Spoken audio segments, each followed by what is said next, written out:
So a few weeks ago, a friend of mine asked me my opinion on the Apple Vision Pro, so I thought, you know what, why not make a video and explain to everyone at the same time? I'm not a VR enthusiast as such because nothing really has appealed to me on the market right now that's going to be better than a normal PC and monitor combination. In fact, my whole experience with VR has revolved around this pair of VR glasses. This is the Zeiss VR1. It's one of the ones that you use. You put a phone in, and I had an Xperia X1, Z1 I think, you know, the one with the 4K screen. So I had that in here to get the best possible image out of this, and that was actually quite fun. I enjoyed watching the videos that I made with my 360 camera on some of my travels to Porto and Florida. You know, those are pretty cool. So you're actually in VR, you look around, you can see everywhere that you were filming. But that's pretty much it. Now, my opinions on the Apple Vision Pro are going to be a little bit controversial because, first of all, people are saying this is a first-gen product. No, it's not. Now, just because Apple has made it for the first time doesn't make something a first-gen product, as some people out there seem to like to believe. You can't just ignore decades and decades of research and advances in the VR world just because this is Apple's first. I can make the argument if the Apple Vision Pro included anything new and revolutionary, but it just doesn't. The hand gestures, you can use that on the Oculus and on the Microsoft HoloLens for years. So you can view photos on your phone. Yeah, big deal. I think that's like a basic functionality for making a pair of VR glasses that you can use it to view photos on your phone. And then it has spatial video. So spatial video is just a fancy name for 3D video. Now we've had this happening since, do you remember when 3D TVs was a thing, and then you started to have 3D phones, and you had like a pair of stereoscopic cameras in the back to do 3D video? This is like a decade old. This is also nothing new. And in any case, I can already watch 3D videos and VR videos using something like this with my phone, which is like how much money? Like how many times cheaper than an Apple Vision Pro? Yeah, like 100 times. So that's why, you know, the Apple Vision Pro hasn't really impressed me at all. It's not even any smaller and lighter. It's actually bigger and heavier than a lot of the VR glasses on the market right now. Plus, you have to have this cable with a battery hanging out. How revolutionary is that? By comparison, I think the Google Glass was revolutionary because that looked almost like a pair of glasses with like a little tiny bump on the side to fit the amount of tech they had in the Google Glass into that small space. Now, that was revolutionary. I even saw someone wearing it on the underground once, and yeah, it didn't look like a pair of glasses, but an order of magnitude better than watching someone walking around wearing a Vision Pro. Now, the second controversial opinion I have about the Vision Pro is the price. People are saying it's too much. Well, yes and no. If you think about the amount of technology packed into a Vision Pro, then yeah, it's absolutely worth the price. Not to mention the over-engineered aluminium frame and the glass front and that excellent strap that adjusts just with a knob.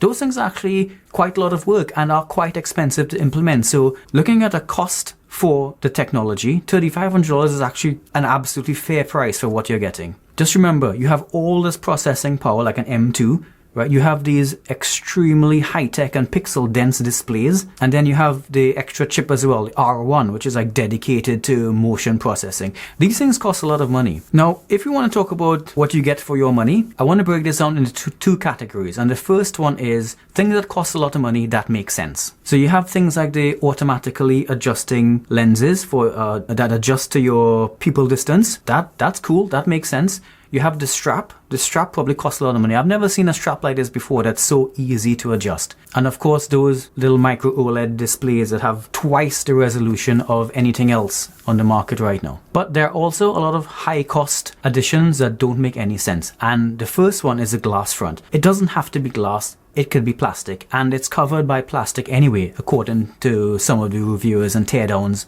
on YouTube right now. All that does is add expense and add weight for no benefit. The second is the machined aluminum frame, which from a manufacturing point of view is amazing. It's fantastic. But on a pair of VR glasses, that's way overkill. It adds a degree of ruggedness that isn't necessary, and coming with that is a heavy weight and a heavy price. And for a product that's going to be e-waste in 12 months, it is absolutely overkill and unnecessary. I'll get into this later on, but the actual pass-through, the vision pass-through of what's outside is to me also a complete waste of processing power, battery power, and all of the negatives that go with that, like heat generation, which I think could have been avoided completely if Apple had gone a different route. Like, for example, the HoloLens is just a clear piece of plastic that you can see through, so you see the actual world and not like a grainy, dark, pixelated, low-res, low dynamic range version of the world. So now I want to talk about the position in the market of the Apple Vision Pro. Without a doubt, the Apple Vision Pro is the most technologically advanced pair of VR glasses you can buy right now. The Apple Vision Pro properly trounces any of the competition in terms of spec and performance. But it's still not good enough to be your monitor. It's still not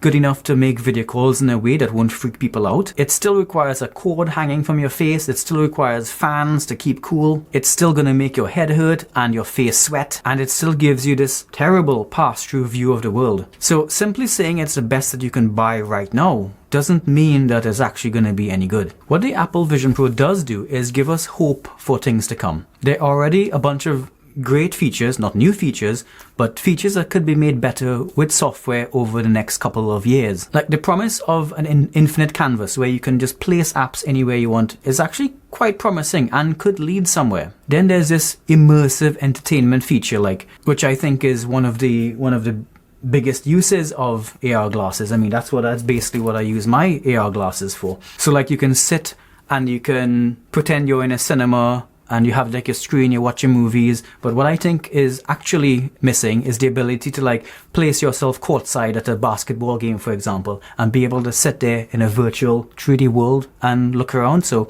I mean, surely Apple must be thinking this is a use case for it and will implement this later on, but we have to wait and see. The potential for collaboration is there, but with the virtual avatar thing, I don't think anyone's gonna use this. I hate those virtual avatars. They look really freaky, and you make them once and then you're gonna look like that forever. Like, I would prefer to actually just have a webcam on me with my glasses on my face. At least that would actually be me. I mean, if Apple were to ever get the pass-through eyes right, that would actually be more natural to me than having a completely fake avatar. But those eyes don't work right now. They don't. If they could get that working better, I think that would go a long way. So now let's discuss some of the pitfalls. So I'm going to talk about the minor pitfalls first of all.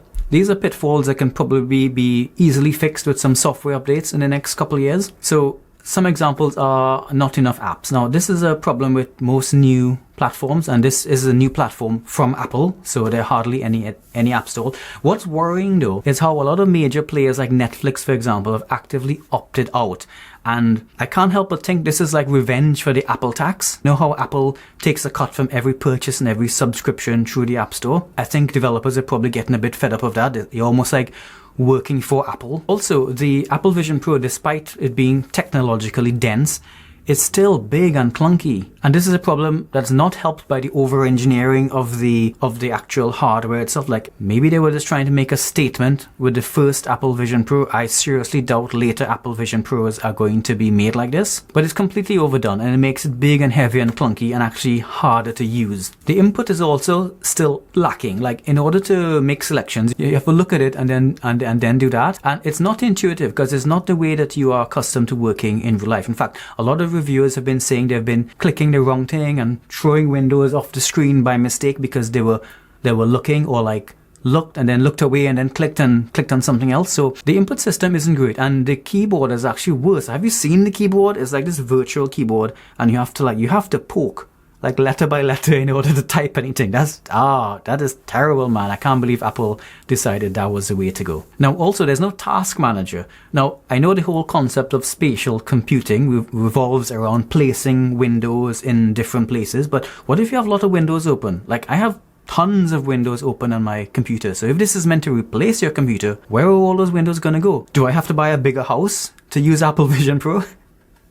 I have to say, like, the very existence of Apple Vision Pro gives developers and researchers a platform on which they can base their research going forward. Like, any small company now doing research will see that if they can find some solution to these issues and then sell it to Apple, they can potentially make a lot of money. So in this way, researchers are going to see a return on their investment, and this could trigger a lot of new research into VR and AR. Although I have to think, like, should there have been a whole new OS for this?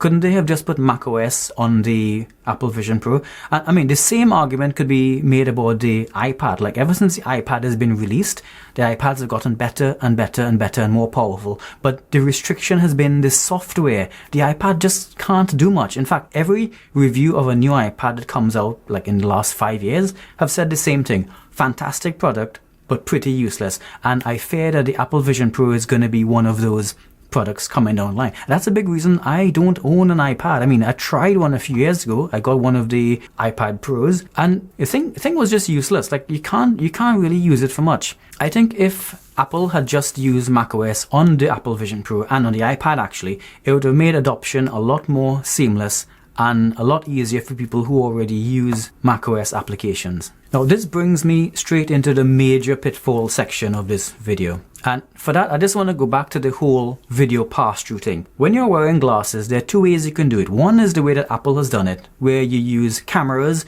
you use very fast processing and motion sensing to film the world and then display it to your eyes. Now, the other way is what the HoloLens and the Google Glass have done, and actually what I've done here. So you can see, if you slide your phone out, the front of it is actually see-through. So you can see, okay, you can't because the lenses are still in front of your eyes. But my point is that you can either have a piece of clear plastic through which you see the world and have the image projected onto that, like the HoloLens, or you can go through all of this processing and filming to get like an artificial view of the world to your eyes. It seems like the processing and the display tech required to pull this off is not currently available and won't be for like, probably a decade or so. So perhaps Apple has made a fundamental mistake to go this route rather than just the clear plastic route that the HoloLens and the Google Glass have gone. Like, they've eliminated the need to film the world and then process it and show it to your eyes just by having a clear piece of plastic, which also means people can see your eyes, your actual eyes, instead of having to see a projection of your eyes. So like, Apple, they've done a lot. There's a lot going on to solve a problem that probably shouldn't have existed in the first place. Think about it. There'll be no need for an external display. There'll be no need for avatars. You would consume less battery power, and the experience would just be more natural for everybody. So I don't know. I might be wrong, but I think Apple has gone the wrong direction with the Vision Pro. But the biggest pitfall of all is the locked down nature and the App Store. I think they could have easily made the Apple Vision Pro run apps which were designed for macOS. But remember, Apple wants to make money. They want to make money not only from selling the Vision Pro hardware, but also from any apps and subscriptions that you purchase using the Apple Vision Pro. And it's no wonder that people like Netflix are put off, because they've been paying Apple for years now, basically working for Apple. And I think they're probably getting a bit fed up of it. The Apple tax is just a bit too much. And developers have been shafted by this for years, and especially subscription services like Netflix, who have to pay 30% of their subscription to Apple just for selling the subscription or the app on their platform. And they're not going to make the same mistake again with this new platform. So let me conclude now. This is without a doubt the most high-tech and best pair of VR/AR glasses that you can buy right now. But that doesn't mean you should buy it. For most people, it's going to be pretty useless, and its future as a platform isn't guaranteed anymore just because it's Apple, as it has been in the past. All of those refinements need to be implemented before this starts to make even the remotest bit of sense to casual users and people like you and me. I definitely want one because, yeah, it's amazing tech. I would really love to play with one, but that's totally not worth the price to me. I think the only people who should buy this right now are developers and reviewers, and a lot of those have already returned theirs, so that goes to show. I waited 8 years for Apple to introduce USB Type-C on their phones. I didn't buy an iPhone for 8 years because of that. I waited, and now that I've done it, I've bought my iPhone 15. So maybe the Apple Vision Pro would fix all of those problems and have a little bit more platform stability in like 5 years' time. So yeah, I'm happy to wait 5 years before investing my money into one of these. If you like these kind of discussions of things I don't have, like and subscribe, and I'll see you with my Apple Vision Pro 5 in 2029. Thanks and goodbye.